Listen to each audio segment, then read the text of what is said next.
तो hello friend, कैसे हैं आप लोग। स्वागत है आपके अपनी यूट्यूब चैनल ऋषभ क्लासेज में। क्या आपने भी फर्स्ट और थर्ड सेमेस्टर का एग्ज़ाम दिया था और आपको भी ये पता लगाना है कि आपका रिजल्ट कब तक आएगा। क्या आप इस चीज़ को लेके अभी तक आश्वस्त नहीं हो पाए कि आप बैक लगेगा या आप पास होंगे। तो भाई ये वीडियो आपके लिए ही होने वाला है। करना क्या है, बस शुरू से अंत तक वीडियो को देखना है और आपके जितने भी प्रश्न हैं ना, सारे प्रश्न को महज मैं 4 से 5 मिनटों में समाहित करने वाला हूँ। तो करना क्या है, वीडियो को शुरू से अंत तक देखना है और वीडियो अच्छी लगती है तो वीडियो को लाइक करना है और चैनल पे पहली बार विजिट करें तो चैनल को सब्सक्राइब करना है। तो आइए स्टार्ट करते हैं आपके प्रश्न मेरे जवाब। तो अगर मैं पहले प्रश्न की बात करूं तो बहुत सारे बच्चों का प्रश्न था कि सर हमारा फर्स्ट और थर्ड सेमेस्टर का एग्ज़ाम ख़त्म हो गया, अब मैं अगले सेमेस्टर की तैयारी कैसे करूं। तो देखो भाई, इसके लिए मैं एक प्रॉपर वीडियो लाऊंगा। उस वीडियो में मैं बताऊंगा कि आपको मैं कितने सब्जेक्ट पढ़ाने वाला हूँ और क्या क्या सब्जेक्ट आपको अलग से पढ़ना है और कैसे पढ़ना है। क्योंकि देखो, सारे सब्जेक्ट तो मैं पढ़ा नहीं सकता हूँ, तो जो जो सब्जेक्ट मैं पढ़ाऊँगा उसके लिए मैं एकदम आश्वस्त करूँगा आपको कि उसके अलावा आपको कुछ नहीं पढ़ना है, ठीक है। बाकी मैं बात करूँ अगर दूसरे प्रश्न की, तो दूसरा प्रश्न बहुत सारे बच्चों का था कि सर कॉपियाँ चेक होना कब से स्टार्ट होगा और रिजल्ट कब तक आएगा। अगर मैं अंतिम और लास्ट प्रश्न की बात करूँ तो बहुत सारे बच्चों का प्रश्न था कि सर बैक कब लगता है, क्या मैं 12 नंबर पा रही हूँ मेरा बैक लगेगा, क्या मैं 25 नंबर पा रहा हूँ मेरा बैक लगेगा। तो सारे प्रश्नों का जवाब देने वाला हूँ, बस भाई वीडियो से जुड़े रहिए। आइए स्टार्ट करते हैं आपके सवाल और मेरे जवाब। तो पहला प्रश्न बच्चों का ये था कि कॉपी कब से चेक होना शुरू होगा। तो देखो भाई, अगर मैं कॉपी चेक होने का प्रोसेस बताऊँ ना, तो ये एक लंबा प्रोसेस होता है। सबसे पहले अगर आप एग्ज़ाम दे के आए हैं तो आपको ये पता होनी चाहिए कि आपकी जो कॉपियाँ हैं ना, वो डाइट पे कलेक्ट कर ली जाती हैं, ठीक है। सारी कॉपियाँ आपकी डाइट पे जाती हैं और डाइट के बाद क्या होता है कि पीएनपी की तरफ से एक प्रॉपर नोटिस जारी किया जाता है, जिस नोटिस में बताया जाता है कि भाई अब कॉपियाँ आप करिए, क्या करिए, दूसरे डाइट पे भेजिए। अब ये किस डाइट पे कॉपियाँ भेजते हैं, कहाँ कॉपियाँ जाती हैं, वो किसी को नहीं पता है, वो होता है वो बस उन लोग के कर्मचारियों को पता होता है। और भाई ये एक मतलब सिक्योरिटी का पर्पज़ है, ठीक है। तो वो लोग किसी को बताते भी नहीं, सारी चीज़ें वो भी सारे डाइट वालों को नहीं पता होता, कुछ चीज लोगों को पता होता है जो उसके हेड होते हैं। अब क्या होता है, पीएनपी की तरफ से ये नोटिस कब जारी की जाएगी। तो देखो होता क्या है, पिछली बार मैं अगर अनुभव मतलब पिछले विगत वर्षों के अनुभव पे मैं बताऊं, तो आपकी जो कॉपियाँ मतलब भेजने का जो प्रोसेस होता है वो आपके एग्ज़ाम के 15 से 20 दिन के बाद स्टार्ट हो जाती है, ठीक है। तो अगर आप अनुमान लगाएं तो आपका जो कॉपियाँ भेजने का सिलसिला है ना, वो नवंबर लास्ट में स्टार्ट हो जाएगा, ठीक है। अब होता क्या है, जब कॉपियाँ भेजी जाएंगी तो कॉपियाँ अलग अलग जगह पे जहाँ जाना है वहाँ पहुँच जाएंगी। और पहुँचने के बाद होता क्या है कि सारी कॉपियाँ जब अपने स्थान पे पहुँच जाएंगी, अपने गंतव्य पे पहुँच जाएंगी, तो फिर पीएनपी की तरफ से एक नोटिस जारी किया जाता है और उस नोटिस में बताया जाता है कि भाई आपको करना क्या है, 1 महीने या 2 महीने या 3 महीने के अंदर जो भी वो टाइम ड्यूरेशन देते हैं, लगभग 1 से 1.5 महीने का टाइम देते हैं, उसके बीच में आपको क्या करना है, सारी कॉपियाँ चेक करनी है, ठीक है। तो कॉपी चेक होना स्टार्ट हो जाता है, समझ रहे हैं आप। तो अगर मैं बताऊं अब से आपकी कॉपी कब से चेक होना स्टार्ट होगी, तो मान के चलो आपकी कॉपी दिसंबर लास्ट से चेक होना स्टार्ट हो जाएगी, ठीक है। अब होता क्या है, जब आपकी कॉपी चेक होना स्टार्ट होता है उसके बाद डाटा वगैरह बनता है, सारी चीज़ें होती हैं, तो उसके बाद आपकी जो भी प्रोसेस होता है वो किया जाता है, डाटा भेजा जाता है। अब आप पूछेंगे कि रिजल्ट कब तक आएगा। तो अगर मैं रिजल्ट की बात करूँ ना, तो सबसे पहले मैं रिजल्ट की अगर पिछले साल मतलब पिछले जो सेमेस्टर का रिजल्ट आया उसके आधार पे बताऊँ, तो पिछले सेमेस्टर का रिजल्ट जो था वो 3 महीने बाद आया था, ठीक है। आप लोग का पेपर आई थिंक अप्रैल में हुआ था और रिजल्ट क्या हुआ था, 9 जुलाई या 10 जुलाई को आया था।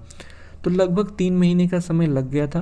तो अगर मैं इस बार भी बात करूँ तो भाई मान के चलो 45 से 60 दिन का समय लगने वाला है। तो ये चीज़ें आप लोग बिल्कुल इस चीज़ को लेके आश्वस्त हो जाइए कि आप लोग के जो रिजल्ट आने में समय लगेगा ना, वो 45 से 60 दिन लगेगा। अब आप पूछेंगे ये 60 दिन कब होगा। तो जैसे देखो, अगर 3 नवंबर को आपका पेपर ख़त्म हुआ है, तो नवंबर अगर 1 महीने में मानता हूँ, दिसंबर 2 मानता हूँ, इसके बाद जनवरी मानता हूँ, फरवरी मानता हूँ। तो जहाँ तक मुझे लगता है कि आप लोग का जो रिजल्ट है ना, वो फरवरी में आ सकता है। अब फरवरी फर्स्ट वीक में आना तो मुझे नहीं लगता पॉसिबल है, फरवरी सेकंड या फरवरी लास्ट वीक में आप लोग का रिजल्ट आ सकता है। तो ये चीज़ें मैं बता सकता हूँ, मतलब इस चीज़ को लेकर आश्वस्त हो जाइए कि आपका रिजल्ट जो है वो फरवरी में आएगा, ठीक है। अभी मैं देखो पिछले अनुभव के आधार पर बता रहा हूँ, बाकी और पहले भी आ सकता है और मार्च के फर्स्ट वीक में भी आ सकता है, लेकिन फरवरी से आगे मुझे नहीं लगता कि फरवरी से आगे आप लोग का रिजल्ट जाएगा। तो ये चीज़ें आप लोग ध्यान में रखिए। अब अगर आपको लगता है कि आपका बैक लग रहा है, आपके 12 नंबर सही हो रहे हैं, आपके 11 नंबर सही हो रहे हैं, तो भाई उसके लिए मैं बताता हूँ। सबसे पहले आप ये जान लीजिए कि आपने जो भी पेपर दिया है वो या तो 50 नंबर का पेपर दिया है या तो 25 नंबर का पेपर दिया। तो जो भी पेपर आपने 50 नंबर का दिया है उसमें जो पासिंग मार्क है वो 25 नंबर है, और जो भी पेपर आपने 25 नंबर का दिया उसमें पासिंग मार्क 12 नंबर है। ठीक है, इस चीज़ को लेके आप एकदम आश्वस्त हो जाइए कि ये आपका पासिंग मार्क है। स्पेशली जो फर्स्ट सेमेस्टर के बच्चे हैं उनको चीज़ें ज़्यादा ध्यान से देखनी चाहिए और समझना भी चाहिए। अब होता क्या है कि अब बहुत सारे बच्चे ये कह रहे हैं कि सर मेरा 12 नंबर आ रहा है 25 नंबर वाले में, क्या मैं पास हो जाऊंगा, क्या मैं पास हो जाऊंगी? मैंने बहुत अच्छे से मिलाया है, सारे प्रश्नों को अच्छे से मिलाया, मेरा 12 नंबर आ रहा है, मेरा 50 नंबर वाले प्रश्न में मेरा 25 नंबर आ रहा है, मेरा 26 नंबर आ रहा है, मेरा 24 नंबर आ रहा है, क्या मैं पास हो जाऊंगा?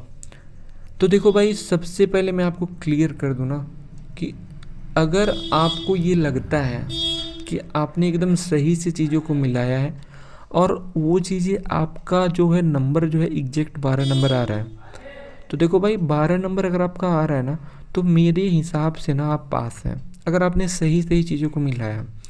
अगर आपके 11 नंबर आ रहा है, आपने 11 नंबर मिला है, तो भाई कहीं कहीं क्या होता है, बहुत ज़्यादा केसों में मैंने देखा है कि 11 नंबर वाले भी पास हो जाते हैं। लेकिन मैं ये नहीं कहूँगा कि 11 नंबर वाले 100% पास हो जाएंगे, क्योंकि वो टीचर पे डिपेंड करता है कि वो कैसे कॉपी चेक करता है और उसका क्या स्वभाव कैसा है। ठीक है, तो ये 11 नंबर वाले तो रेयरली पास होते हैं भाई, 5% या 10% चांस बनता है कि पास हो जाए। लेकिन जिन भी बच्चों ने मिलाया और उनका 12 नंबर आ रहा है और उन्होंने सही सही मैच किया है चीज़ों को, तो भाई मैं भरोसे के साथ कह सकता हूँ कि वो पास हो जाएंगे। ठीक है, अब अगर आप यही सेम केस आपका 25 और 50 नंबर वाले में है, अगर आपका 25 नंबर आ रहा है 50 वाले नंबर में, तो भाई आप पास हैं, बिल्कुल परेशान मत होइए, बल्कि 1-2 नंबर ज़्यादा ही आएगा। लेकिन अगर आपने सही सही मिलाया और आपके 24 नंबर आ रहे हैं, तो होता क्या है ना, इन केस में होता क्या कि कभी कभी भाई एग्जामिनर के ऊपर होता है, वो पास भी कर देता है, कभी कभी फेल कर देता है। और ये जो मैंने 11 नंबर वाला केस बताया ना, ये मैथ में तो भाई बिल्कुल मैं तो नहीं करता हूँ, मैथ में 2-4% भी चांस होता है कि पास कर दे, वो टीचर पे डिपेंड करता है। बाकी जो अदर सब्जेक्ट होता है उसमें चांसेस हो सकते हैं कि 11 नंबर पाने वाला बच्चा भी पास हो जाए।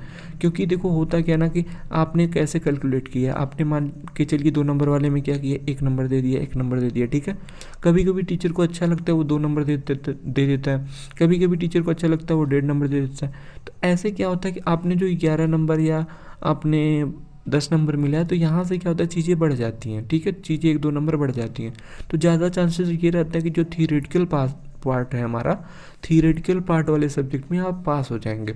लेकिन जब हम बात करते हैं न्यूमेरिकल पार्ट का, जैसे मैथमेटिक में, तो मैथमेटिक में आपने टू द पॉइंट जो भी चीज़ें लिखा है, अगर आपका 11 नंबर जोड़ने पे आ रहा है, तो भाई बहुत रेयर होता है कि टीचर आपको पास करे। बहुत, देखो रेयर का मतलब ये होता है ना कि वो टीचर पे डिपेंड करता है, बहुत सारे टीचर पास भी कर देते हैं, बहुत सारे टीचर नहीं पास करते हैं। ठीक है, तो मेरे कहने का मतलब ये था कि अगर आप 11 नंबर या 25 नंबर जोड़ रहे हैं, तो भाई आप बिल्कुल पास हैं, आप बिल्कुल परेशान मत होइए। लेकिन अगर आप मैथ के सब्जेक्ट में 11 नंबर जोड़ रहे हैं और आप एकदम सही सही जोड़ रहे हैं, तो थोड़ा सा घबराने की बात है। लेकिन मतलब भरोसा रखिए, 50-50 चांस होता है, पास भी हो सकते हैं, नहीं भी हो सकते हैं।